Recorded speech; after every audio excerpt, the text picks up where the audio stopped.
Olá, meu caro amigo e seguidor. Seja bem-vindo a mais um Papo Espírita, a live quinzenal do Centro Espírita Allan Kardec, onde você tem uma notícia, um fato comentado sobre a ótica da doutrina espírita, você tem indicação de livros, você tem uma viagem pela história do Espiritismo e também tem uma música referente ao tema. Vamos começar o nosso Papo Espírita fazendo uma oração, agradecendo a Deus, que é a inteligência suprema, a causa primária, o grande arquiteto do universo, a Jesus, nosso divino mestre, a Allan Kardec, que nos trouxe esta doutrina maravilhosa, a direção espiritual do Centro Espírita Allan Kardec, que nos auxilia nos trabalhos, e agradecendo também a você que está nos acompanhando, e então dizemos: Pai nosso, que está no céu, santificado seja o teu nome, venha a nós o teu reino, seja feita a tua vontade, assim na terra como no céu. O pão de cada dia nos dá hoje, o pão do corpo, mas principalmente o pão do espírito. Perdoa nossas dívidas, à medida em que perdoarmos aqueles que nos devem, e não nos deixa cair na tentação, mas livra-nos do mal, que assim seja. O nosso Papo Espírita de hoje é baseado numa notícia a respeito de uma pesquisa, cujo título é Médiuns têm alterações genéticas, mostra estudo coordenado pela USP, a Universidade de São Paulo. Ser médium não é necessariamente coisa do outro mundo. Pode estar nos genes, inclusive. É o que sustenta um estudo que investiga as bases genéticas da mediunidade, publicado pelo Brazilian Journal of the Psychiatry, revista científica em que os artigos são revisados por pares acadêmicos. A coordenação ficou a cargo de Wagner Farid Gattaz, professor do Instituto de Psiquiatria do Hospital das Clínicas da FMUSP, Faculdade de Medicina da Universidade de São Paulo, à frente do Laboratório de Neurociências da Universidade. A pesquisa de campo, realizada entre 2020 e 2021, comparou 54 pessoas identificadas como médium com 53 parentes do primeiro grau delas, sem nenhuma habilidade do tipo. Umbanda e Espiritismo foram as principais fontes religiosas do grupo. Segundo Gattaz, o estudo desvendou alguns genes que estão presentes em médiums, mas não em pessoas que não são, e têm o mesmo background cultural, nutritivo e religioso. Isso significa que alguns desses genes poderiam estar ligados ao dom da mediunidade. A seleção dos participantes seguiu o grau de acerto de uma vez por semana a mediunidade e que não ganhavam dinheiro com ela, ou seja, não cobravam consultas.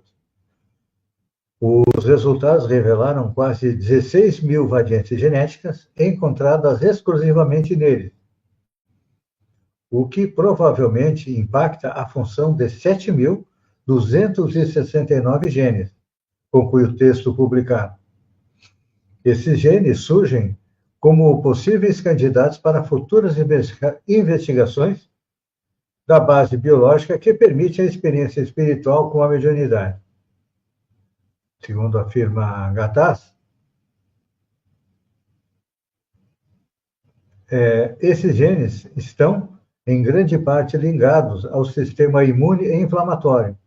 Um deles, de maneira interessante, está ligado à glândula pineal, que foi tida por muitos filósofos e pesquisadores no passado como a glândula responsável pela conexão entre o cérebro e a mente, afirma o coordenador da pesquisa. Ele frisa, contudo, que essa hipótese precisaria ser confirmada experimentalmente. O autor do estudo e diretor do NUPS, Núcleo de Pesquisas em Espiritualidade e Saúde, da Universidade Federal de Juiz de Fora, Alexander Moreira Almeida, justifica a opção por contrastar os médicos com seus familiares. Se eu pegasse um grupo de controle que fosse uma outra pessoa qualquer, aleatória, poderia ter muita diferença sociocultural, econômica e também a própria genética. Quando a gente pega um parente, vai ter uma genética muito parecida, um background sociocultural muito mais próximo. Então, a notícia nos faz refletir a respeito da nossa programação encarnatória. Mas antes de chegarmos lá, vamos aí definir mediunidade para aquelas pessoas que são leigas no assunto. Médium é toda pessoa que sente, em um grau qualquer, a influência dos espíritos. Essa faculdade é inerente ao homem. Usualmente, porém, essa qualidade só se aplica àqueles em que a faculdade se mostra bem caracterizada e se traduz por efeitos patentes, de certa intensidade, que depende de uma organização mais ou menos sensitiva. É importante a gente esclarecer que o médium é o quê? É o intermediário entre os dois planos da existência. O plano material, onde nós estamos encarnados, e o plano espiritual, onde estão os espíritos. Aqui, a respeito do plano espiritual, onde estão os espíritos, é importante a gente lembrar que a vida não acaba com a morte. A sobrevivência do espírito, ela é atestada por todas as religiões. Todas as religiões creem na sobrevivência do espírito. A única coisa que as diferencia é para onde vão os espíritos. Então, segundo o espiritismo, o médium seria um intermediário entre os espíritos desencarnados e os espíritos encarnados. A respeito da mediunidade, então é importante a gente também diferenciar uma reunião mediúnica séria de uma reunião mediúnica qualquer. A reunião mediúnica séria é aquela em que pode aurir o verdadeiro ensino. Uma reunião, segundo Allan Kardec, está lá no Livro dos Médiuns, só é verdadeiramente séria quando se ocupa de coisas úteis, com exclusão de todas as demais. Nesse sentido, Allan Kardec e os espíritos orientadores nos alertam a respeito do cuidado que devemos ter com a possibilidade de se introduzir nas reuniões mediúnicas práticas exóticas ao espiritismo, isto é, práticas estranhas e mesmo contrárias aos princípios espíritos. Então, todo cuidado é pouco. E, além da reunião mediúnica ser séria, ela também tem que ser instrutiva. Não é suficiente que a reunião mediúnica seja apenas séria. É preciso ainda mais que seja instrutiva. Segundo Allan Kardec, também no livro dos Médiuns, as reuniões instrutivas apresentam o caráter diverso. São aquelas que se pode colher o verdadeiro ensino. Então, a rigor, as reuniões mediúnicas usuais em um centro espírita são sérias, pois seus integrantes são pessoas do bem. Contudo, pelo fato de ser uma pessoa séria, não significa que ela seja esclarecida. O esclarecimento espírita permite o desenvolvimento do espírito crítico, impedindo a inclusão de práticas exóticas não espíritas na reunião. Por isso é importante. A gente sempre recomenda quem tem mediunidade, primeiro, tem que estudar a filosofia e a ciência espírita, porque Allan Kardec define o espiritismo como sendo a ciência que estuda a origem, destinos dos espíritos, bem como as suas relações com o mundo corporal. Essa é a definição do espiritismo, é uma ciência. Então, uma ciência tem que ser estudada, principalmente a parte da mediunidade. Primeiro, temos que ter uma base sólida para depois irmos, então, fazer as experiências mediúnicas. É claro que tudo isso tem que ser feito onde? Normalmente no centro espírita, é o que você recomenda, e também num grupo mediúnico. Um grupo mediúnico, o que é? É uma associação de pessoas com conhecimento da doutrina espírita que pretende dedicar-se ao estudo da fenomenologia mediúnica e praticar a caridade, ou seja, auxiliando os espíritos que são trazidos pela parte espiritual. Uma reunião mediúnica tem um grupo de espíritos encarnados trabalhando e tem também um grupo de espíritos desencarnados, que são realmente aqueles que comandam a sessão. Então, podemos dizer que uma reunião mediúnica é uma parceria a quatro mãos entre espíritos encarnados e também espíritos desencarnados. É interessante a gente agora analisar a parte da notícia que nos fala a respeito da programação genética.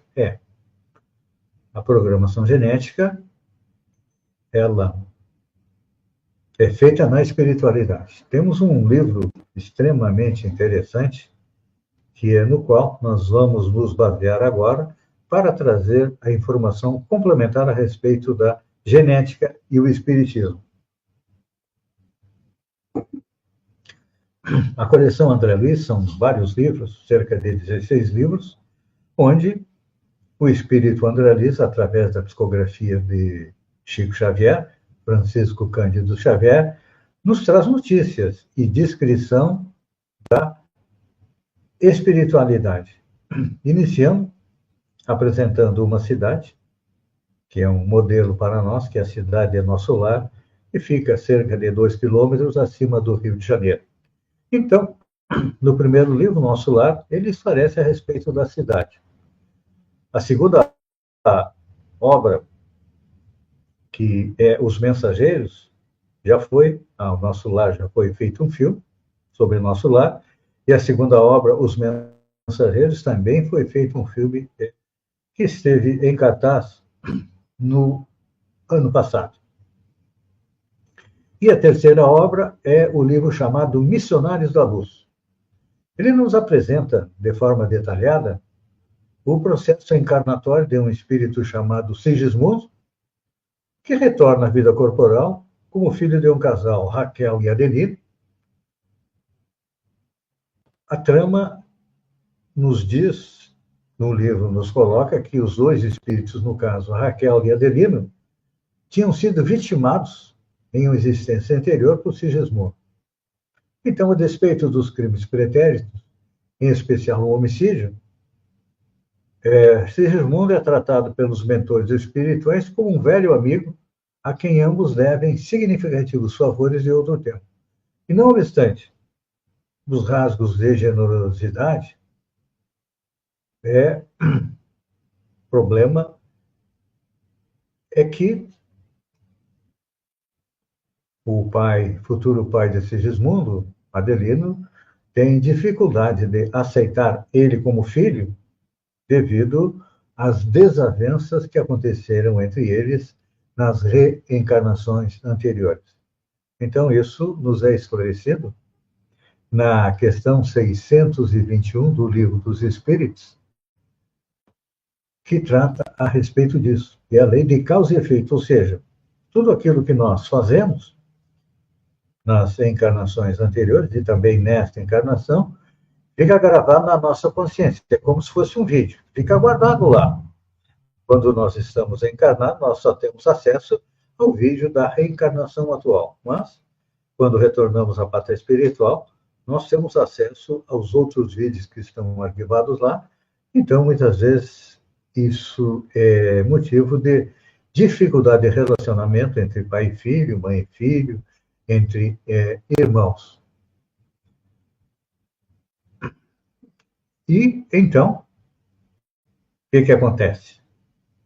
Há o início da preparação da reencarnação de Sigismundo, depois de solucionado o problema da rejeição do pai. A mãe o aceita perfeitamente, que mulher é amor, mais do que os homens, né? O homem normalmente é mais rancoroso, ele não esquece aquilo que aconteceu, mesmo que ele não lembre, mas aquilo fica lá no seu inconsciente e faz com que muitas vezes nós tenhamos aversão por uma pessoa sem saber o porquê, e o porquê está nas nossas encarnações anteriores. Então, antes de solucionar a questão da aproximação entre Sigismundo e Adelino, o Ministério da Reencarnação prepara o futuro corpo de Sigismundo, ou seja, a sua genética. Porque o corpo que nós utilizamos hoje, ele é consequência dos nossos erros e também dos nossos acertos no passado. Um exemplo, alguém que tem um problema no estômago, uma úlcera, provavelmente ele maltratou o estômago numa encarnação passada, então hoje ele vem com aquela doença, com aquela ferida, que é para aprender a ter um pouco mais de controle, vamos dizer assim, sobre a gula. Pode ter sido outro problema, mas o problema surge na atual encarnação, algumas doenças hereditárias que nos aparecem em função de quê? De erros cometidos no passado. Então, no trabalho da reencarnação, propriamente dita, nós vemos Sigismundo com certos desequilíbrios, considerados naturais pelo mentor espiritual, mas esse se faz uma ressalva, que a insegurança de Sigismundo elevou a sensação a níveis muito superiores aos comuns. Então, é interessante observar que o processo de desencarne leva a muitas situações de desequilíbrio que serão alvo da próxima reencarnação. Então, e o que acontece aí? É importante a gente lembrar que nem toda reencarnação é igual. O processo de reencarnação não é o mesmo para todas as pessoas, pois cada ser é um mundo em si mesmo, com estágio evolutivo, necessidade de aprendizado distinto. Então, nesse sentido, os processos reencarnatórios, à semelhança da morte física, diferem ao infinito, não havendo casos que sejam absolutamente iguais.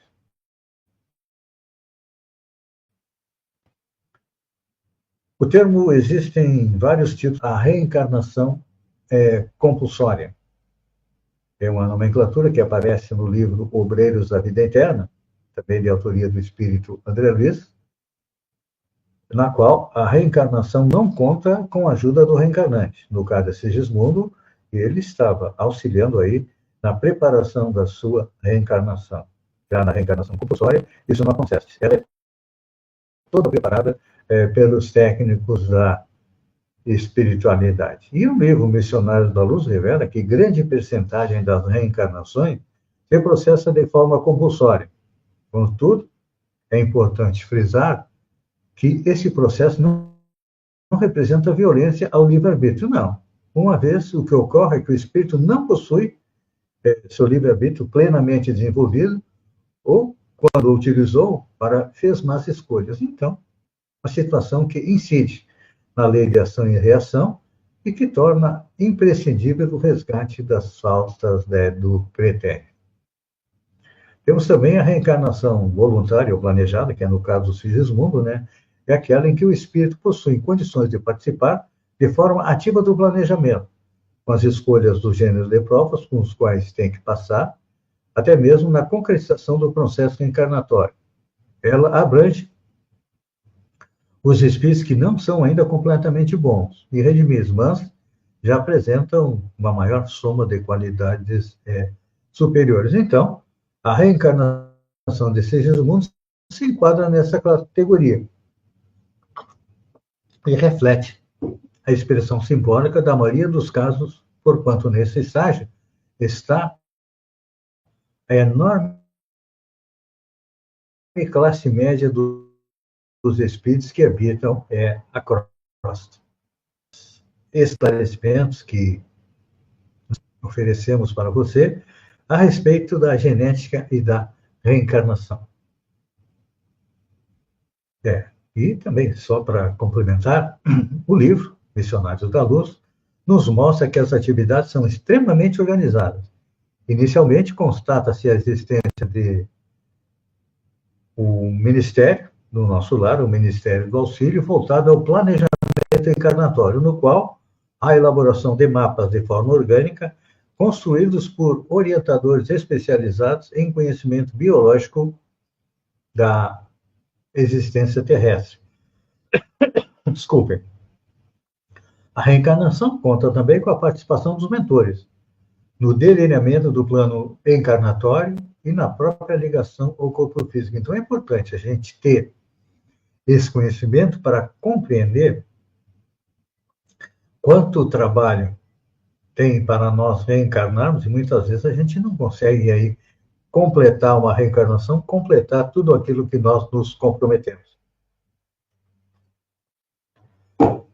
Depois da notícia, vamos agora conhecer um pouco dos atos e fatos durante a trajetória do Espiritismo. No dia 2 de março de 1927, surge a revista Light, publicada pela Aliança Espírita de Londres. No dia 4 de março de 1858, desencarna o magnetizador e pesquisador dos fenômenos paranormais, Bento Muri, que foi o introdutor da homeopatia no Brasil. E de acordo com pesquisas que nós fizemos, a primeira escola de homeopatia do Brasil foi aqui em Santa Catarina, porque Bento Muri morou um tempo aqui, no Fala Sério do Saí. E uma coisa interessante, né? Porque a partir da vinda de Bento Muri ao Brasil, trazendo a homeopatia, nós tivemos a fundação do primeiro centro espírita em Santa Catarina, que foi em São Francisco do Sul, e também trabalhava com homeopatia, ou seja, é uma consequência da chegada de Bento Muri a Santa Catarina. No dia 5 de 3 de 1815, desencarna Franz Anton Mesmer, médico e magnetizador, pai do mesmerismo. Uma notícia interessante: no dia 6 de março de 1921, o Grêmio Espírita Nazareno inicia a evangelização da infância, organizado por Viana de Carvalho, Moreira Guimarães e Luiz Oliveira. Viana de Carvalho nos psicografou algumas obras através da mediunidade de Divaldo Pereira Franco. No dia 9 de 13 de 1979, foi a data do desencarne de José Herculano Pires, autor de vários livros e tradutor da obra de Allan Kardec. José Herculano Pires merece uma menção especial, ele que nasceu em Avaré, em São Paulo, no dia 25 de setembro de 1914, e desencarnou, como eu coloquei, no dia 9 de março de 1979, na capital. Ele foi autor de 81 livros de filosofia, ensaios de história, psicologia, pedagogia, parapsicologia, romances e espiritismo, vários em parceria com Chico Xavier, sendo a maioria inteiramente dedicada ao estudo e à divulgação da doutrina espírita. Ele se destacou como um dos mais ativos e consistentes continuadores do espiritismo no Brasil, traduzindo escritos de Allan Kardec e ainda escrevendo obras filosóficas, tanto quanto obras literárias. A maior característica do conjunto da sua obra é a luta e por defender a valorização dos aspectos.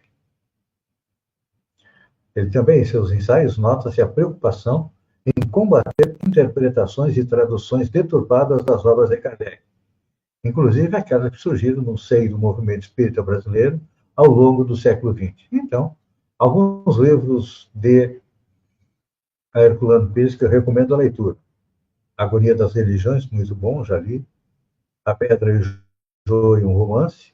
Ciência Espírita e suas implicações terapêuticas, também. É um livro maçante, mas interessante. Concepção Existencial de Deus, muito bom. Curso Dinâmico de Espiritismo, O Grande Desconhecido, também muito bom. Educação para a Morte. A gente se educa para a vida. E Herculano Pires nos trouxe a educação para a morte, ou seja, vivermos para retornar à pátria espiritual numa situação melhor que quando de lá saímos.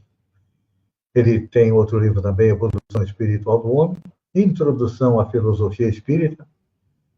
Tem uma homenagem aos 100 anos do livro lançado em 1957, A Visão Espírita da Bíblia e o Centro Espírita são algumas das obras de Herculano Pires que merece a gente tirar um tempo para ler. Seguindo ainda, no dia 9 de março de 1984, desencarna no Rio de Janeiro a médium Ivone do Amaral Pereira. 14 de março de 1874, o pesquisador e naturalista Alfred Russel Wallace torna-se o primeiro cientista a obter uma fotografia de um espírito materializado. Sabemos que a fotografia naquele tempo era difícil, era complicado, e quem quiser ver mais fotografias de espírito, adquire o livro Materializações Luminosas, do R.A. Ranieri, que traz fotografias de espíritos materializados, inclusive materializados com ectoplasma do nosso querido e saudoso Chico Xavier. Vamos agora à nossa recomendação de livros. Não poderíamos deixar de recomendar a leitura do Livro dos Médiuns, onde Allan Kardec nos detalha a respeito da mediunidade, e quem quiser trabalhar a mediunidade não pode deixar de ler e estudar o Livro dos Médiuns, porque é uma das mais completas obras sobre a mediunidade. Kardec escreveu de maneira simples e didática, abordando os aspectos complexos dos mais diferentes carismas ou tipos de mediunidade, que é utilizado por Paulo de Tarso. Paulo de Tarso, a gente pode até dizer que foi quem primeiro falou a respeito da mediunidade.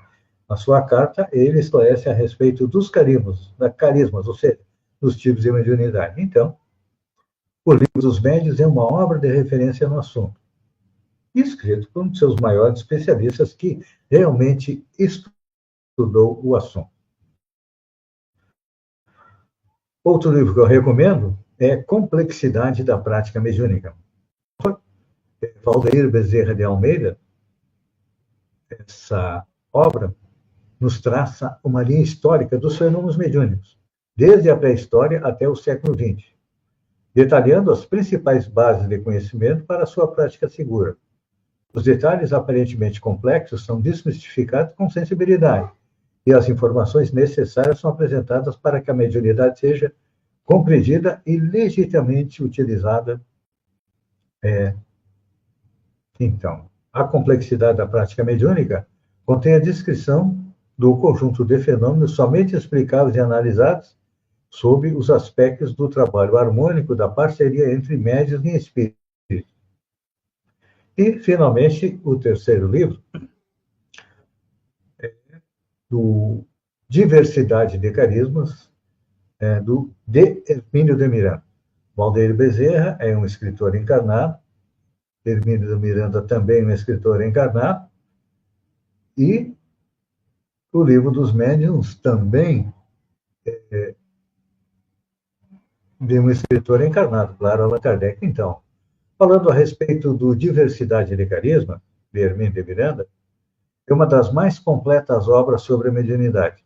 Simples e didático, o autor, no caso Hermínio de Miranda, um dos grandes escritores espíritas, aborda a verdade, né, para que a gente possa compreender. Quem tiver interesse na mediunidade tem que estudar, e se tiver os rudimentos tiveram a mediunidade mais evidente, tem que estudar para depois praticar. Antigamente se colocava as pessoas exclusivamente para praticar. Agora a gente já sabe que há necessidade de uma boa base de conhecimento para ser um médium eficiente e eficaz na mão dos espíritos, e não joguete dos maus espíritos. Amigo seguidor, estamos chegando aqui no final do nosso Papo Espírita. Eu convido a todos para uma oração, agradecendo esta oportunidade de estarmos aqui reunidos, compreendendo e conhecendo um pouco mais a respeito da mediunidade, que é uma das tarefas que o Espiritismo veio trazer para o mundo, porque antigamente a mediunidade era conhecida e era exercida única e exclusivamente nos templos. Alguns charlatões faziam uso, então a doutrina espírita veio esclarecer a respeito da mediunidade, permitir que a gente estude e consiga trabalhar com ela. Então vamos fazer a nossa oração de agradecimento e depois teremos a música de encerramento.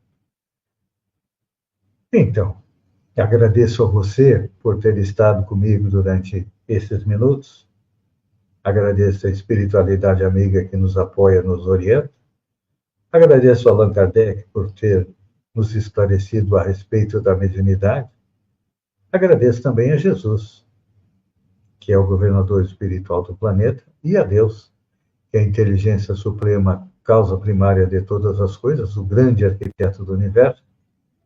E então, dizemos a oração que Jesus nos ensinou há 2000 anos atrás, que é o modelo mais simples, mais prático e mais eficiente de contatar os bons espíritos. E então, um beijo no coração de cada um e dizemos: Pai nosso que está no céu, santificado seja o teu nome, venha a nós o teu reino, seja feita a tua vontade, assim na terra como no céu. O pão de cada dia nos dá hoje, o pão do corpo, mas principalmente o pão do espírito. Perdoa nossas dívidas à medida em que perdoamos aqueles que nos devem, e não nos deixa cair na tentação, mas livra-nos do mal, que assim seja. Obrigado e fiquem com a música.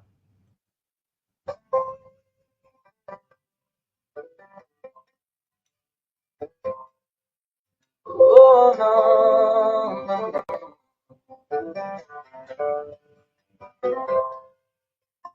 Cada alma tem seu passo, sua lição.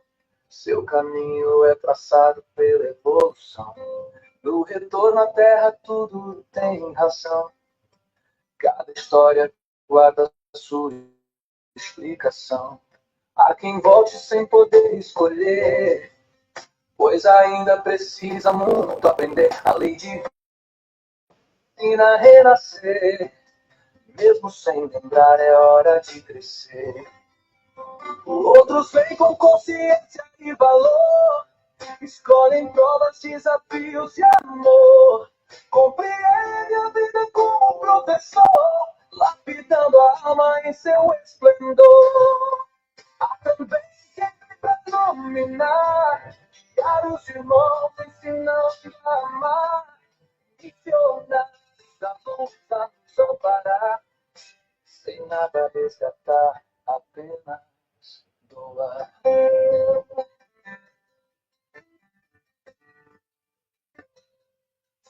Nos planos da auto-organização, os mentores conduzem cada encarnação. Desde o ventre a dedicação, tudo guiado pela compaixão. Os que sofrem do passado são ajudados a seguir outro fado.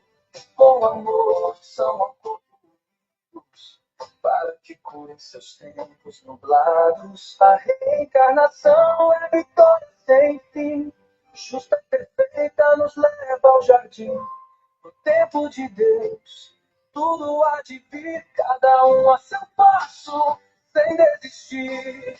Celebremos a vida em cada nascer, a divina justiça nos faz renascer. Com fé e amor, vamos entender que o tempo é escola para aprender.